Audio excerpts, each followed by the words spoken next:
There is a moment Chuck Norris has never been able to fully explain. Not in interviews, not in his autobiography, not even to his closest friends. A moment that lasted maybe 10 seconds and undid 10 years of work in one breath. This is that story, and by the end, you will understand why Chuck Norris calls Bruce Lee the most dangerous man he ever met. Not the most famous, the most dangerous. The man with nothing left to prove. By the late 1960s, Chuck Norris was not some unknown. He was not a beginner looking for guidance. He was a 6-time undefeated world professional middleweight karate champion. 6 times, back-to-back, without a single loss. He had built his reputation punch by punch, tournament by tournament, year by year. He ran his own karate schools. He had students who worshipped him. He had competitors who feared him. Chuck Norris was, by every measurable standard, one of the best fighters on the planet. He knew it. Everyone around him knew it. And that confidence, that deeply earned, battle-tested confidence, is exactly what made what happened next so devastating. The meeting that changed everything. They met at a karate tournament in Los Angeles, the kind of event where the best fighters in America gathered to compete, to watch, and to be seen. Bruce Lee was in the audience. He wasn't competing. He didn't need to compete. He was watching. And people who were there that day said that even sitting in the stands, doing absolutely nothing, Bruce Lee commanded more attention than anyone on the mat. Chuck Norris knew who he was. Of course he did. Everyone in the martial arts world knew the name Bruce Lee. But knowing a name and meeting the man behind it, those are two completely different experiences. After the tournament, someone introduced them. A handshake. A conversation. 2 champions in the same room. Chuck Norris felt comfortable.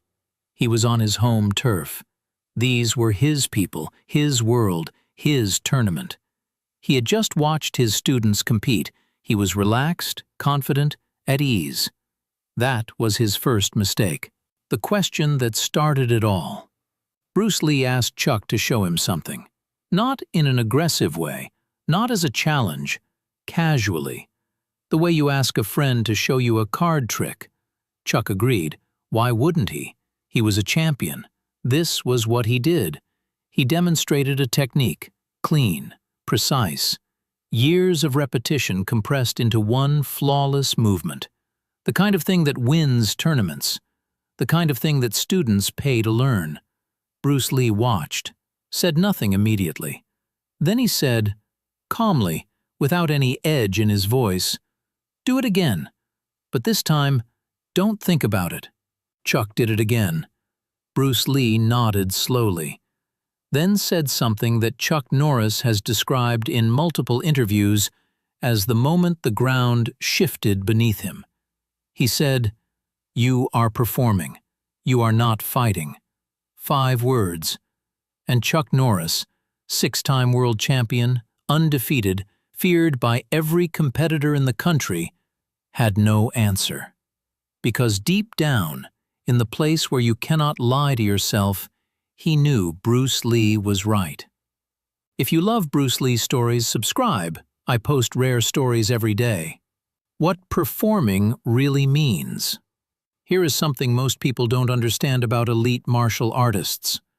When you train the same technique 10,000 times, something happens. The movement becomes automatic, clean, reliable. It becomes a performance, a thing you do because you have always done it that way. And that is incredibly useful in a tournament. Rules, referees, point systems. Everything is predictable.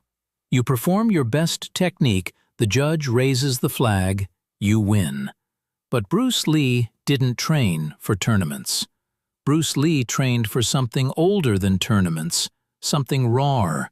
He trained for the moment when nothing is predictable, when there are no rules and no referees and no second chances.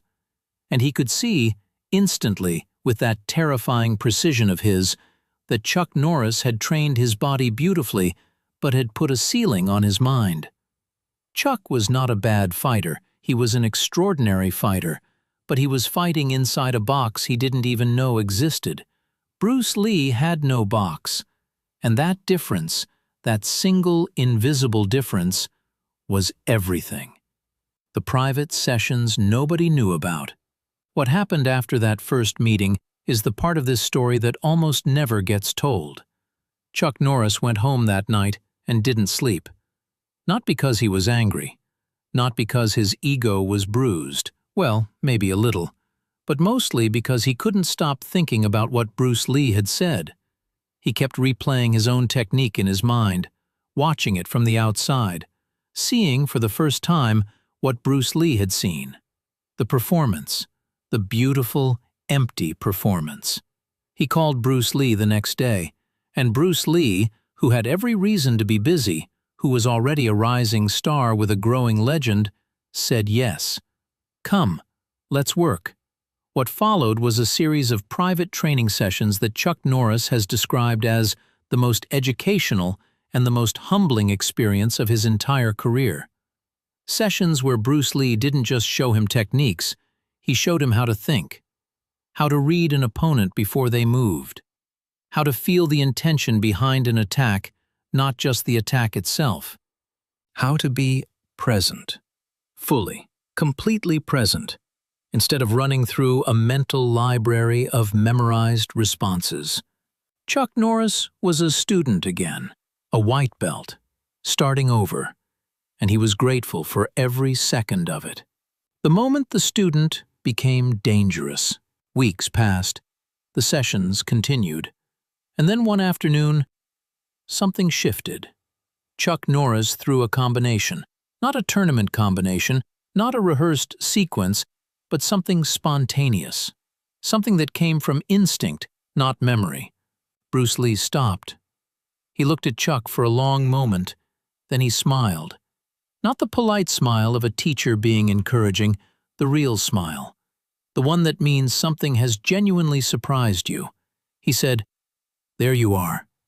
3 words, but Chuck Norris understood exactly what they meant, because for the first time in years, he hadn't been performing.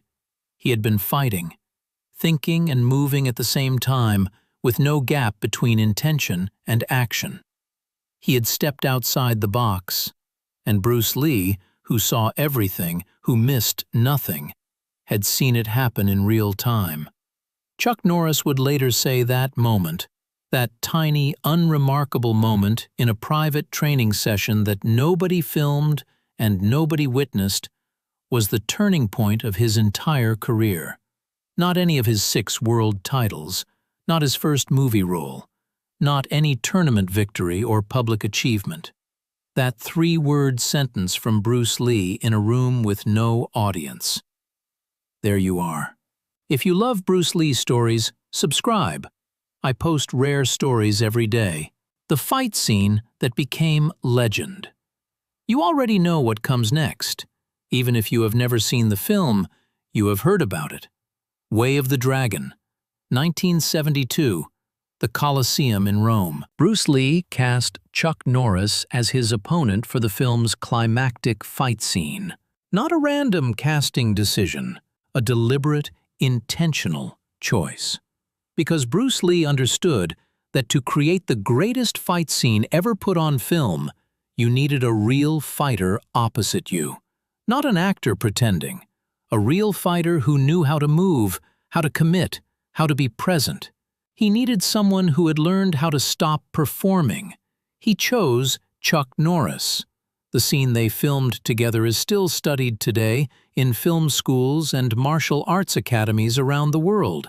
Not because of the choreography, though the choreography is extraordinary, but because of what you feel watching it. 2 men who genuinely respect each other. 2 philosophies of combat meeting in honest collision. A real conversation happening through movement. You cannot fake that, you can only earn it. And both of them had. The climax. What Chuck said when Bruce Lee died. On July 20th, 1973, Bruce Lee died. He was 32 years old. Chuck Norris heard the news and, by his own account, sat completely still for a very long time. Not crying, not speaking, just sitting. Because the man who had looked at him, really looked at him, and seen both the champion and the ceiling he had built for himself, was gone. The man who had given him back a better version of himself without asking for anything in return was gone. Years later, a journalist asked Chuck Norris what Bruce Lee meant to him.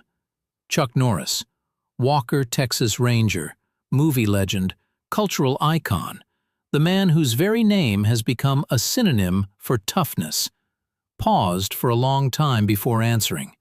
Then he said, "Bruce Lee didn't just teach me how to fight better. He taught me how to think better, how to see myself honestly. Most people in life will tell you what you want to hear.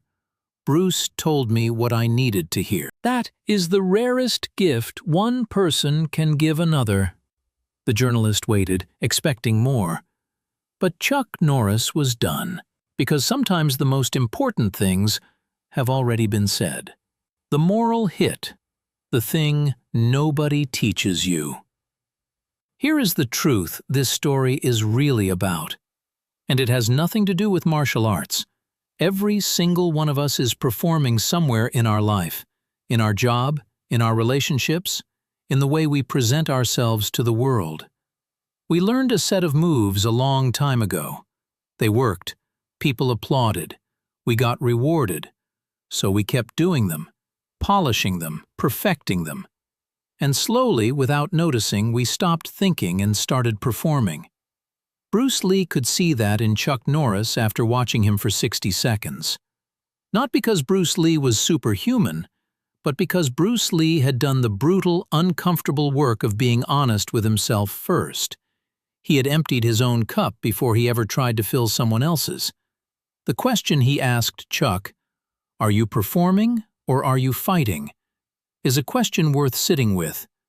In whatever arena matters most to you, are you showing up or are you just showing?